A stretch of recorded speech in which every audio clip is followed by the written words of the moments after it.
বাবা সোহেল মিয়াজিকে যখন সাদা পোশাকে তুলে নিয়ে যায় আইনশৃঙ্খলা রক্ষাকারী বাহিনী, তখন মায়ের কোলে থাকা শানের বয়স মাত্র 5 মাস।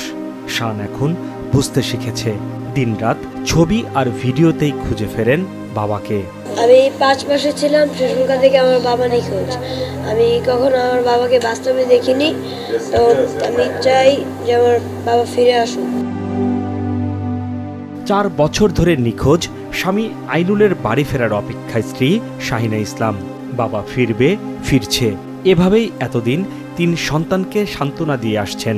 2020 সালে 4 তারিখে সে ব্যবসার উদ্দেশ্যে বাইরে যায়। পরে কিছু সাদা পোশাকধারী লোক তাকে তুলে নিয়ে যায়। তারপর থেকে তার আর কোনো খোঁজ পাওয়া যায় না। বাবার কথা বলে যে বাবা কবে আসবে, কোথা থেকে পাবো বাবাকে।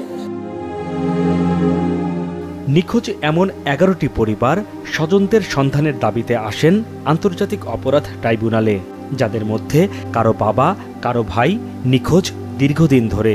স্বামীর সন্ধানে কেউ বা বছরের পর বছর ঘুরেছেন দাঁড়ে দাঁড়ে। ওনাকে 2011 সালে নিয়ে যাই, অক্টোবরের 31 তারিখে নিয়ে যাই রাত 11টার সময়। র্যাবের আশরাফের কাছে আমার ভাইয়ের ফোনও পাওয়া গেছে। আবার বিভৎস অভিজ্ঞতা নিয়ে আয়না ঘরের বন্দি দশা থেকে ফিরে আসা কেউ এসেছেন বিচারের দাবিতে। 2015 সালে 10ই ফেব্রুয়ারি উত্তরা 5 নম্বর সেক্টর থেকে আমাকে আইন শৃঙ্খলা রক্ষা বাহিনী তুলে নিয়ে যায় এবং 6 মাস 3 দিন আমাকে হাত বাঁধা, চোখ বেঁধে রাখা হয়।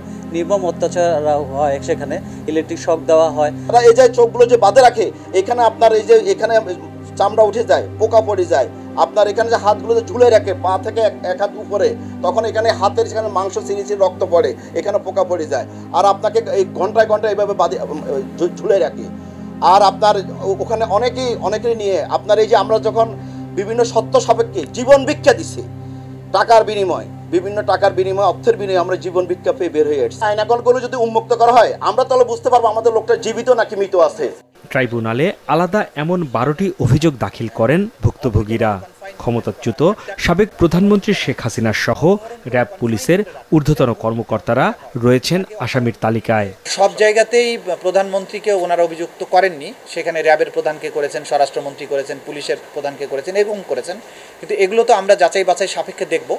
গত জুলাই আগস্টে গুমের শিকার হওয়াদের পাশাপাশি অতীতে জোরপূর্বক অপহরণের অভিযোগ দায়ের যে কেউ করতে পারবেন ট্রাইব্যুনালে, জানান চিফ প্রসিকিউটর। হাসনাইন তানভীর, মাছরাঙা সংবাদ, ঢাকা।